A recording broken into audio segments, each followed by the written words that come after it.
Welcome to our aging puzzle. We are in the second week of March. I'm your host, Corlette Deveaux, and we are thrilled to have you join us today. Our show is about aging and how it affects all of us. We will continue to have conversations with guests from all walks of life that have been impacted by life and aging. Whether they're babies, they're middle-aged, they're seniors, that's okay. We are going to bring their inspiring stories to you. We so love to bring you the opportunity to learn and listen and hear stories that will move you to tears, make you laugh, inspire you all, to inspire us, and to give us valuable insights on current topics, health problems, and ways to live a longer, healthier life. We look forward to spending time with you, listening, learning, and connecting together.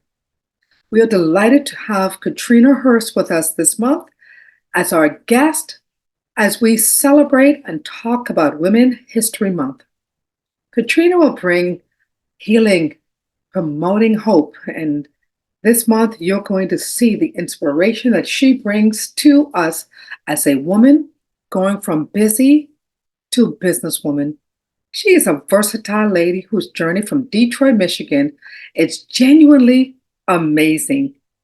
With a wide variety of education in business and childcare and theology and leadership, this lady has over 25 years of entrepreneurial experience, and she is the driving force behind several successful ventures.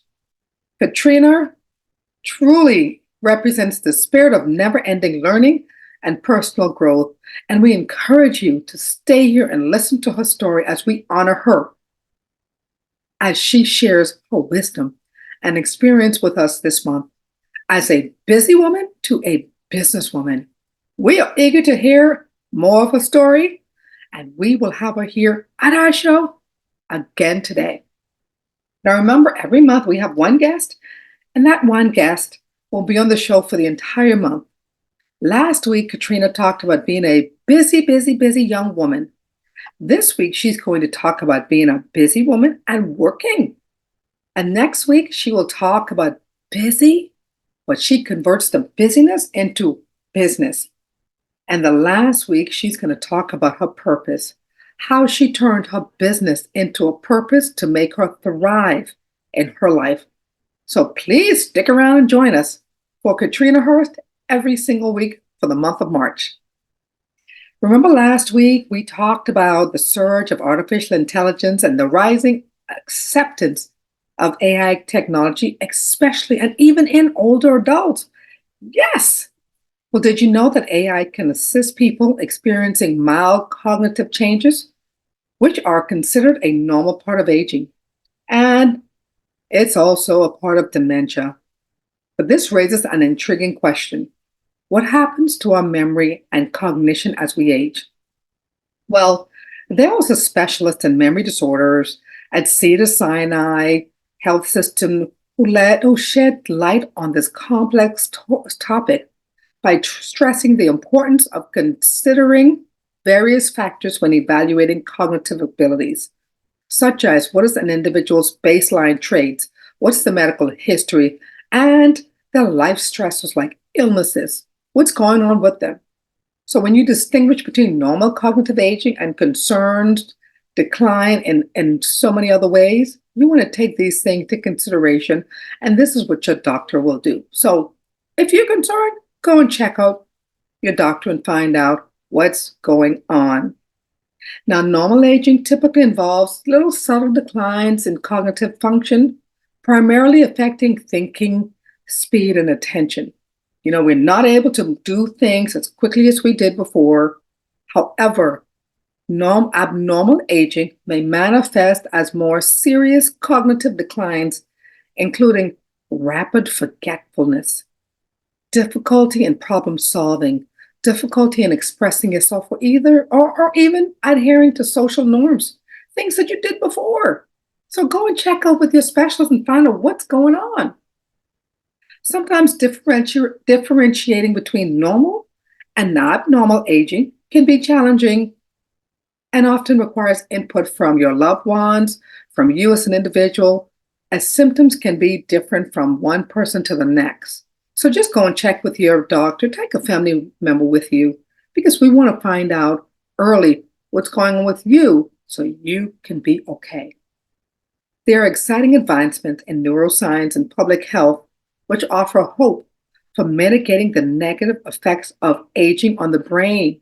So that's good news.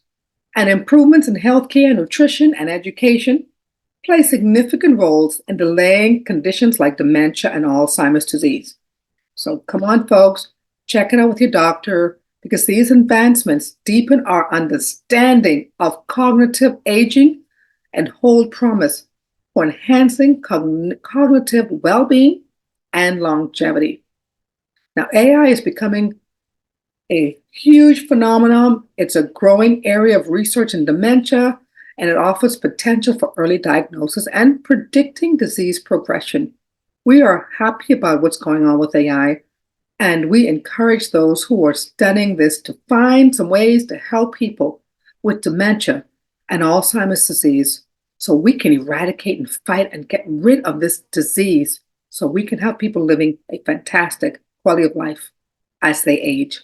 We look forward to all of the exciting things that research has in store for us. We are excited.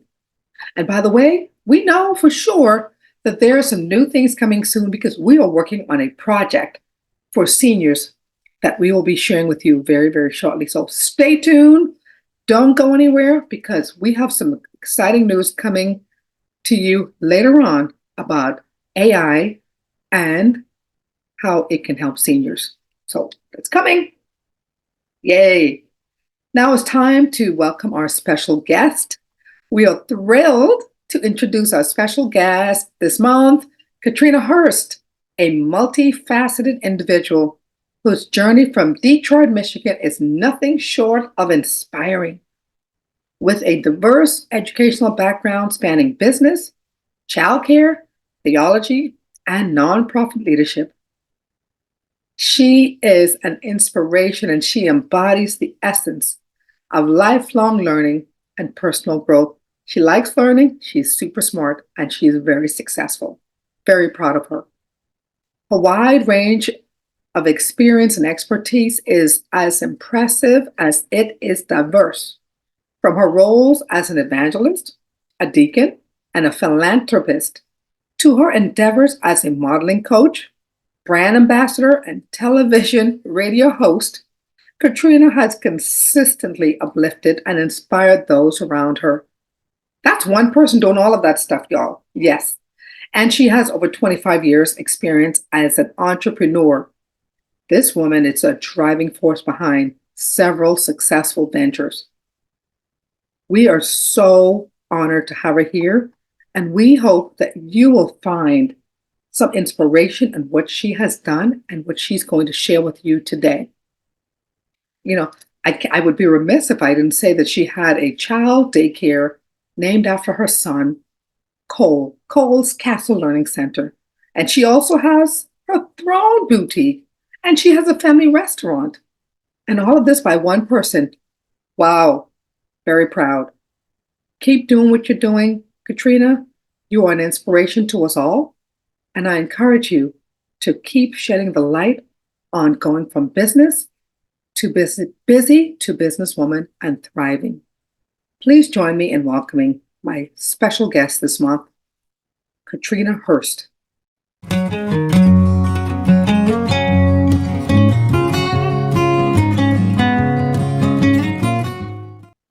Welcome again, Catrina. It is so awesome to see you. Yes, I thank you for having me back. I'm so happy you have time in your schedule to get me back on here. Great show. Fantastic. Thank you so much for sharing your story with us on our aging puzzle. We do appreciate you. Yeah. And we are prepared to hear your story again. So last week, we heard about you being busy as a young girl. Now we're going to hear about you being busy, and working. You busy and working. That's great, because now you're making some money, right? Yes. Fantastic. You started off at 16, right? Yes, about 15, 16. I was 15. You know how it was like a co-op program at your school, Right. and they have little stores that you can work in, like you can go work at the mall or work at a restaurant. Well, I thought that I was Vivica Fox. This is my testimony. I tell everybody. Hey, girl. All right, Vivica Fox. I had saw a movie called Two Can Play That Game when I was younger. And I said, I want to be a businesswoman like her. So I don't want to work at a restaurant. I don't want to work at the mall. I want to go right to corporate America, and I want to have my own office and my own desk. And I had been a volunteer in the office for so long. In high school, I knew how to work all the fax machines and the copy machines and all that stuff. So I said, I'm going to find me an office job. So I went to Children's Hospital, and they put me in as a volunteer in the ICU, medical records, and in the ophthalmology department. Wow. After school. Wait, hold on a second. You're saying that as a 16-year-old, you went to the hospital? Yes. To talk to these people, and they gave you a job? They gave me a job. I was getting paid through co-op through high school, but I was a quote volunteer at the hospital. But I was getting my payments through the high school I was in. So yeah, so they saw my potential, and believe it or not, like I tell you, I was wearing high heels, right? So I was not only since I was 4 years old in high school from age 14, I will always wear high heels. So I'm 5'9". I've always been tall and slim. So they thought I was an adult. They thought I was a grown up.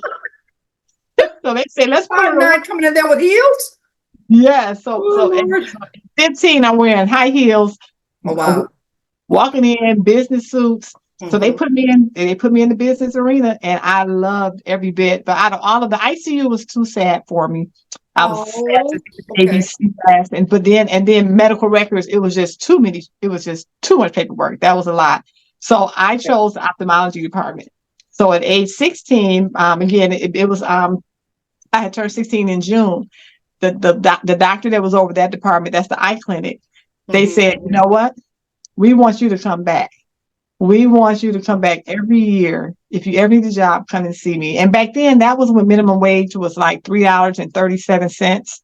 Wow, $3. It was How long ago was that? That was back in 1990. Let me see. Now I graduated in 93. So like in 1991, 92. It was $3.37 was minimum wage. So he paid me $5 an hour. He said, if you work with me, you'll never make minimum wage. And I didn't. They started me at $5 an hour. Wait a minute. You're saying that at 15, 16, yes, you went and these people were paying you, but because you were such an amazing employee, they didn't pay you minimum wage. They paid you $5 an hour instead of the $3? Yes. Girl, you were rocking back then. You were rich. Yeah, I was. And all my friends were looking for me at school after school. Are you coming to the pep rally? I'm like, no, I'm going to work. At 16, my mother gave me a car, and the rest was history. After school, I didn't stay after school. I even had my schedule changed from it was like a 1 to 8. I had it changed from a 1 to 4. Oh, wow. I was taking my classes left. In any class that I didn't need, gym, didn't need it. Lunch, didn't need it. Anything that I didn't need, I was chopping those classes off, and I told my counselor, I'm going to work. I'm going to work. And it wasn't that I had to work, because my mother was providing for me, and my dad, he was a craftsman man. So, he would work, he's providing for the house. So it was just the experience. And I love being around the office. I love being around anything that was business oriented is what I love. So I can remember when it was time for like a basketball game, and everybody was like, you coming to the pep rally? I was in the pep rally for about 5 minutes, and I'm going, this is all you do is look at people run up and down the court to basketball and shout and holler. I'm like, I'm going to work. I'm like, I'm not about to miss a day of work for this. So I was out of there. I left, and my friends were like, why didn't you stay? I'm like,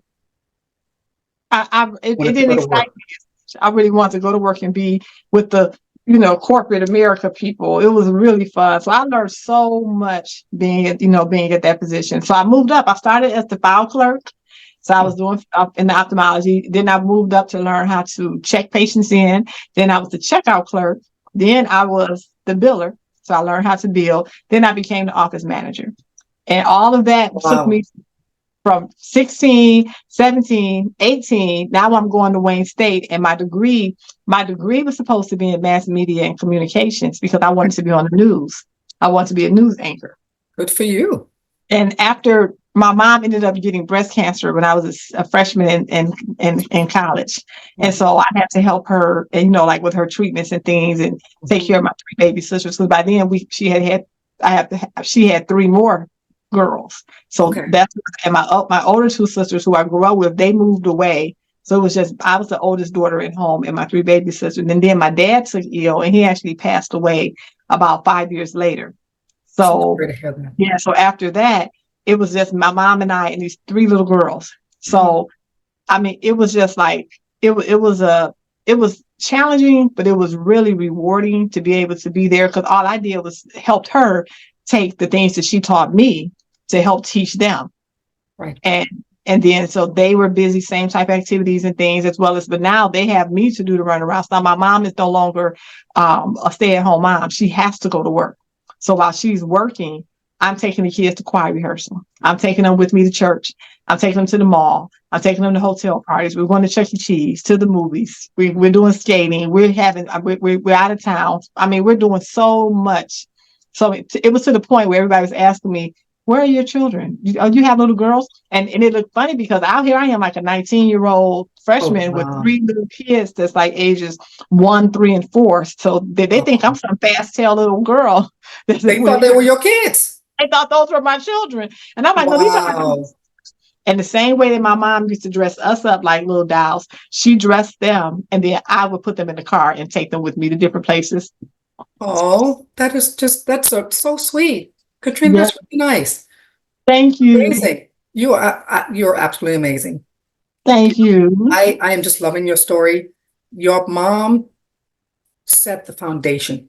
Mm-hmm. And as you were talking about doing the same thing for your sisters, mm-hmm. because your mom set a foundation, you took that same foundation, you transferred it to your sisters to help your sisters have an organized life and to be successful as well. So that's amazing. And I'm just listening to you at 16, you said 16, 17, 18, 19, you just kept getting promoted. Mm-hmm. At what age did you become the office manager? I was about 20. It was like right before my 21st birthday. And this is at a doctor's office, ophthalmology? Yes, in Children's Hospital. Yes. At a hospital, you became the office manager? Yes, in the hospital. And then after I graduated with my degree, I was like, you know what? This is something that I want to stay and do, but working at a hospital can be kind of depressing. Because especially with children, because you're always seeing, I'm reading the consults and I'm seeing the children in there, and I'm like, I'm feeling really bad. I didn't work hands-on with any kids. It was just always paperwork. But just seeing the families in there, it just was really, really hard, depressing. So I knew that one day I would be owning my own business. I just didn't know to what extent, and I didn't know to when. So it was funny, when I was 21, I met my husband, who I'm still with now, and we met and we dated, ended up getting married. And when we had our son, I called him one day and I told him, I don't want to work here anymore. I want to come home, because I was really sad about the kids I would see, and I had a healthy son at home. And he said, you know what, go ahead and quit. And that's when I decided to open up my daycare center. You quit just like that? I gave them a week and a half notice. I didn't even give them a 2-week or a month notice. And for me being there for so long, I really should have gave them like about a 30-day notice. I gave them a week and a half. I called my mom and I called my husband. I say, look, I don't want to work here anymore. I want to be, and I switched my what is it? My major? No. Yes. I switched it to business administration. I switched it from being mass communication to business administration. So when I got my degree, it was hilarious. For my senior project, we had to write a business plan. So by me knowing about a daycare from my mom, I knew how to run a daycare from when I was like 13 years old. So I wrote about the daycare, wrote the business plan out, turned it in. My teacher gave it back to me, and he said, you have a business, a legit business here, the way you wrote this business plan. And I was like, yeah, okay. I'm like, but I don't want to have a daycare. I'm going to be Vivica Fox. I'm like, I'm still on Vivica Fox kick. I'm like, I'm going to be doing that. It was hilarious. And so my teacher was like, he gave me an A, and I went on, took that business plan and put it in the drawer at Children's. And after I had my son, his name is Cole. I said, you know what? I'm going to open up a daycare called Cole's Castle. And that's where Cole's Castle came to life at. Wow. Wow, Yeah. fantastic. This is such an amazing story. And the theme that I keep hearing that you're talking about, children. Mm-hmm. You had all these sisters, you were dressing up your little sisters like dolls and just being so responsible as a 16, 17, 19-year-old. You worked at the children's hospital. Mm-hmm. But when you did this, you did not know then that kids were something that you loved. But you knew, Yes. well, you kind of knew it because when you worked at the children's hospital, you quit because you couldn't take the pain of seeing children who were sick. Yeah. You had a healthy son. Yes. I felt so What bad. I happened? felt guilty. I honestly started to feel a little guilty with that. I was like, oh, I'm going home to my healthy baby, and these people have to leave their sick child here. And Um, it made me feel so bad, so I would pray for them and just, get home to my son as quick as possible. But yeah. it was just like really a blessing. And then to be able to help so many other people, when I started seeing the kids being messed over and abused and sexually abused and beat and so many different things at the hospital, I was asked the parents of the people, I say, well, who's keeping your children? And they would say, well, the dad or the girlfriend or the aunt or the cousin or the daycare center. And I told the people, I say, you know what? I'm going to open up a daycare one day. I said, it's going to be a safe place for kids. And that's what I did. And when I told my bosses, all the doctors were looking at me confused. I was making good money. I mean, I was like up to about almost $50,000, and I was 28 years old. And back then, that was good. That was really good money. Now it's not like, because I won't say it's not a lot now, but back then it was Back good. then it was like six figures. Yeah, yes. A lot back then. 50,000 is a lot.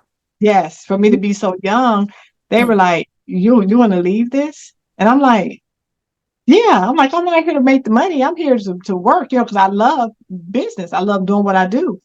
But after I saw all the kids were being abused, I went home, I quit, and I took a step out on faith, and I drew on my 401k for 2 months. My husband paid all the bills, and everything I took all of my son's toys and put them in the basement of my home and decorated it and got it licensed for a daycare. And when the licensing consultant came, I guess I'm kind of an overachiever based off of, I guess, being so busy as a young woman. And always, my mother's like, okay, if you're going to do something, be the best. If you want to be a dancer, if you want to go to this dance contest, you better win. If you want to do this contest, you better do it. And I'm like, okay. And it wasn't as if she, put us in a corner or, pot me or something if I didn't do it. It was just like, okay, well, you do better next time. But it was always, my mindset was, I'll be the best that I can do. And sure enough, my daycare center was licensed my daycare basement was licensed like a daycare center building. And it was so professional and neat. The licensing consultant came in. She said, you really have a daycare center in your basement. She said, what did you do? So I got the licensing book and I gave it to her. I said, I just followed the directions in this book. And she looked at it. She said, this says this book is for a center. You should have did the book for a home daycare. And I was like, oh. I say, well, what do I have to do? She said, nothing. She said, everything passed, and it passed with flying colors. So when it was time for me to transition from a home daycare to a center, I just picked everything up from that basement and put it right in the building. And God bless me. He blessed me with the building. And that's another testimony story there. That's fantastic. Fantastic. It appears as though you're busy childhood, busy working. All of this was a path that you had to take to help you get where you are, because working at the children's hospital helped you to identify that children was your passion, where you wanted to be, and it kept you busy because you are, based on how you've been raised by your mom, you are accustomed to being super, super busy and super productive. Yes. So they go hand in hand to help you to be the person that you are. It's so challenging that a lot of people are busy and they just busy randomly doing all these different things. But your busyness had a purpose. Mm-hmm. Amen. Amen. It did. I thank God for that. It's like doing something and having some good fruit to come from it, and that's exactly what I wanted, to have some good substance to be able to draw back and say, okay, wow. And I've met so many wonderful people. And my wedding, I think I invited almost half the hospital. Everybody, they wanted to be a part because they watched me grow up. They would tell you, Oh, we watched her grow up. I still go to outings today, and they're like, "Aren't you? Aren't you Catrina? Did you used to work at Children's?" I'm like, "Yeah." They're like, "You look exactly the same. Wow. You do this." They was like, "Your spirit is so sweet." I'm like, "Thank you." They're like, "What you been doing?" I said, "I stay at the daycare." They're like, "We knew you quit and, did the daycare." I said, "Yeah."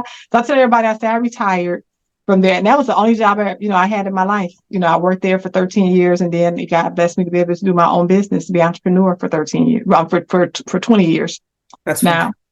That's Yes. when you worked, you kept yourself so busy with all of the things you had going on at school and Mhm. working at 16 at the hospital. What challenges did you encounter going to school and working as a teenager and also helping your mom raise the three children, the three daughters, your three sisters? What Mhm. challenges did you encounter doing all of these things as a young woman? I'm gonna tell you this. I didn't have that many challenges. I can't even recall a lot because everybody was so kind during my mother's breast cancer journey. Even before that, my mother was a volunteer at the school, so whenever you would see us, if something was going on at the school, my mother was there. Right. So even at work, they were so nice. I had the nicest administrators. They would let me do my homework at my desk. They Mhm. would allow me to come in late if needed be. When I first started working, and I had to get the transition of school, and this was one of my things that I had to get over. I would work from 8 to 5, and then first I would try to go to school. You on mute? Okay, I was trying to do my classes in the mornings from 8 to 5, and then go to work in the evenings afterwards, but it wasn't working. So I just switched, and I would work 8 to 5, and I started taking evening classes. And that's what made it better. So I didn't even know they had evening classes, but when I found those evening classes, it was even better for me. So I haven't had a chance to study or complete a paper. I didn't feel as stressed and everything. And I noticed that the people who went to school in the evenings at Wayne State, they were actually more business minded and more focused That's versus the true. people who went to school in the mornings. It was more high school. That's right. Still, the kids were like a little younger, and it was more of that. And that wasn't for me because I just knew I was grown. So I said, you know You were what? grown because you were on your own. You were doing your stuff from 16, honey. So you were grown anyways. Oh, Okay. You were a little grown. You were a little grown woman at yes, 16. Yes. at 16, Yes. I was a grown woman. And the best part about this, my mother never forced my sisters on me. That was the best part. I had some girlfriends that had to watch their siblings, or they had to cook dinner, or they had to do this.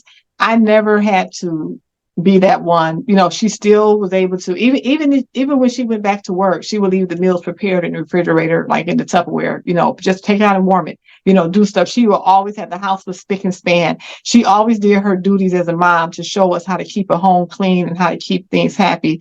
And still survive and live, and how to have a balance. So it's really a blessing. I take that into my life today, my marriage today. My husband and I, we've been married for 24 years.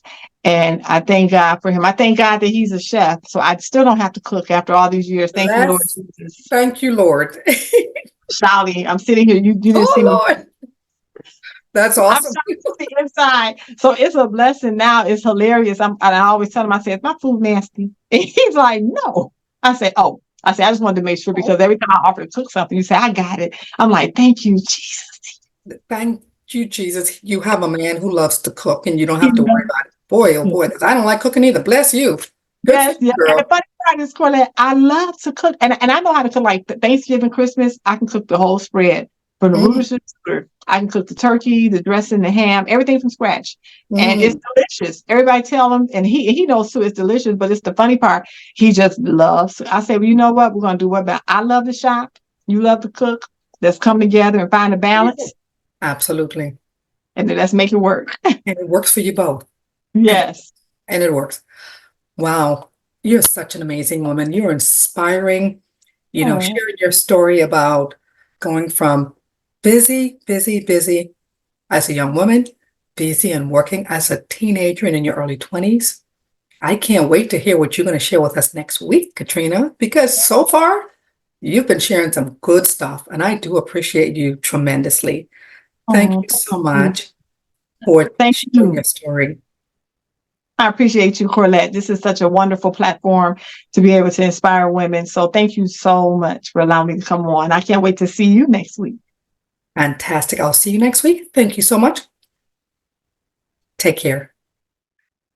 Thank you so much to our guest, Catrina. Fantastic. She's sharing her journey and her career throughout this month. So I can't wait to chat with her again next week as she talks about busy to business. So we'll see you then, Catrina. Now let's talk about habits to live longer and live better. Every week we recommend doing 4 things: proper diet, regular exercise, reduce your stress, people, and socialization. Because as you do these things, they will have a positive effect on your overall health and well-being and will help you live longer and live better. This month, we are focusing on our exciting topic, business, busy woman to businesswoman. We aim to provide healing, promote hope, and encourage you to dig deep into yourself. And don't be afraid to try new things, especially for our wonderful women as we celebrate Women's History Month. We strongly believe in the power of individuals to bring about positive change in their lives and in our community. We will explore different facets of personal growth, professional development, and social impact. And who better to guide us through this than our fantastic guest this month, Catrina, with her inspiring story. So we will see you next week. And remember, don't wait for motivation. Decide to take action. Make that commitment to yourself, with yourself, and for yourself. We will see you next time. And again, to learn more about our sponsor, DG Incorporated, we invite you to visit their website at dgincorporated.com and also subscribe to their YouTube channel at DG Incorporated and to our YouTube channel at Our Aging Puzzle. Again, we will see you next week, and we hope you have a fantastic week. Thank you. Voila. I'm Kevin Harrington, an original shark from Shark Tank. DG Incorporated provides coaching services to help entrepreneurs open and grow assisted living facilities and build economic wealth. Visit their website to learn more.